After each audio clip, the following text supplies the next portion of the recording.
उनकी भी तनख्वाह बढ़े। ये अगर आप करेंगे तो बाकी काम फिर हमारा है, मैं पैसा ढूंढ लूंगा और जो तनख्वाह बढ़ानी होगी वो हम बढ़ा देंगे। पेंशन तो तनख्वाह के साथ बढ़ेगी और मुझे पेंशन का ज्यादा फिक्र है। पेंशन का मुझे इतना खास ख्याल था नहीं जब तक हम एक्स एमएलए नहीं बने।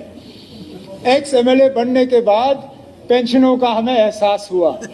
जो यहाँ पहली बार एमएलए बने हैं ना, उनको अभी इस बात का एहसास नहीं है। हारने के बाद जब जाओगे, अल्लाह करे कि वो ज्यादा जल्दी ना हो, लेकिन कभी ना कभी एक रात बैठे। चलिए, जब आप रिटायर होके यहाँ से जाओगे तो कभी ना कभी पेंशन पे तो आपको करना होगा। तो उसमें स्पीकर साहब आप पेंशन का भी देख लीजिए। अब सीडीएफ, पीए का हम बढ़ा देंगे। पीए का मैं फाइनेंस से बात करके वो हम बढ़ा देंगे। अब सीडीएफ, आखिर में सिर्फ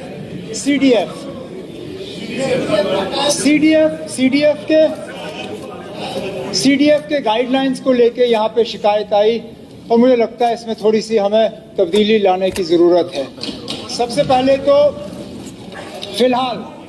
फिलहाल ताकि इसको हम इमीडिएटली इम्प्लीमेंट करें, मैं डिपार्टमेंट से कह दूंगा कि जो भी एमपी लैड्स के गाइडलाइंस हैं वही एमपी लैड्स के गाइडलाइंस जो हैं ऑनरेबल एमएलएस के सीडीएफ पे लागू हों। उसके बाद अगर कहीं पे इस पे बदलाव लाने की ज़रूरत है, कहीं पे इस पे इम्प्रूव करने की ज़रूरत है, मेरे दरवाजे खुले हैं, मैं आपके साथ बैठ के इसको हम कर लेंगे। और रही बात रकम की बढ़ाना पड़ेगा। शायद इतना नहीं बढ़ा सकता हूं जितना आप उम्मीद कर रहे हैं। ये समझ लीजिए कि मेंबर पार्लियामेंट जो है उनको 5 करोड़ मिलते हैं, उनके असेंबली हल्के 10 और 15 से कम नहीं हैं। चलिए 5 करोड़ ना सही, मैं आज 3 से 4 करोड़ कम से कम इसको कर देता हूं।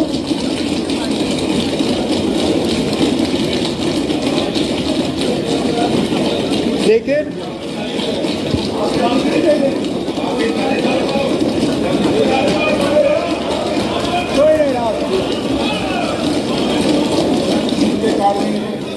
कोई बात नहीं आप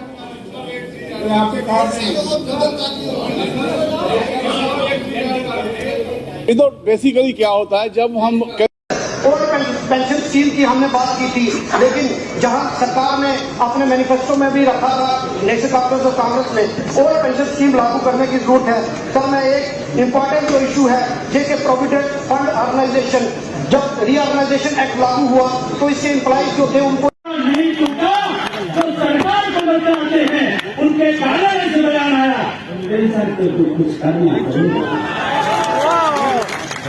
आप मेरा सवाल समझ रहे हैं, हम सरकार बनाते हैं, सरकार कोई और चलाता है और जो और चलाता है उसको इन्होंने घुमा दिया है। हमारे बीच में है, मैं उनका भी अभिनंदन करता हूं और हमारे तमाम सारे पदाधिकारी लोग हैं। लेकिन एक बात मैं आपसे कहूं, एक जाबाज साथी हमारा इसी प्रदेश का है, तमाम झंझावटों के बाद, तमाम दिक्कतों के बाद, परेशानियों के बाद, बीमारी के बाद, पैर टूटने के बाद अगर कोई शख्स खड़ा रहा तो उसका नाम परमान लहरिया है। तालियां कमजोर है आपकी, यदि आप सब नेतृत्व करने वालों को ताकत दोगे, हिम्मत दोगे तो और ताकत से लड़ेगा। आप उसे कमजोर करोगे तो आंदोलन कमजोर होगा। और जाहिर में पूरे उत्तर मध्य प्रदेश के अंदर जो ये मंचों का संगठन सबूते पैदा कर दिया, ये इतिहास में, हिंदुस्तान के इतिहास में ये पहला मध्य प्रदेश था तमाम संगठनों को आगे बढ़ेंगे। और ये मामूली नहीं होता, परिवार से बड़ा होता तो थोड़ा बहुत होता नहीं चलता, लेकिन एनओपीएस का ये बैनर वो काम करके दिखाया है जिसकी आप कल्पना नहीं कर सकते। क्या किसी संगठन के बैनर पर? हाँ जी बताइए, आपका नाम क्या है? मेरा नाम रविशंकर रस्तोगी है। मैं ब्लॉक कांडली मजगमा से हूँ, ब्लॉक अध्यक्ष पद पे कार्यरत हूँ। हम लोगों की एक बहुत जरूरी मांग है पुरानी पेंशन, और इस रामगंगा के तट पर हम लोग 3 ब्लॉक मजगमा, रामनगर और आलमपुर जाफराबाद, ये इस त्रिशूल हवाई अड्डे के आधारभूत तत्व पे खड़े हैं। और हम लोगों की एक ही मांग है पुरानी पेंशन।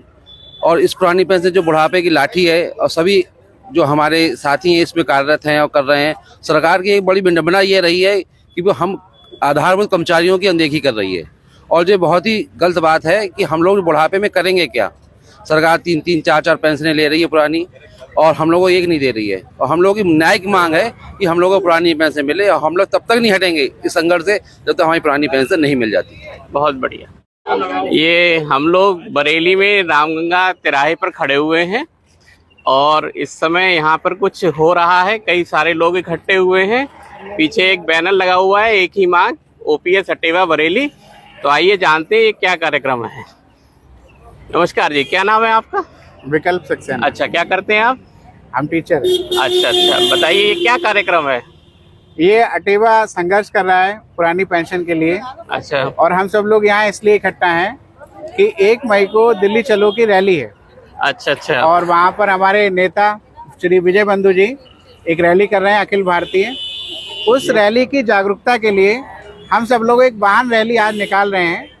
ये सारे वाहन भमोरा और आंवला तक एक साथ एक बेड़े में जाने वाले हैं, जिससे समाज को ये संदेश मिले कि पुरानी पेंशन क्या है और हम उसके लिए क्या संघर्ष कर रहे हैं। हाँ, ये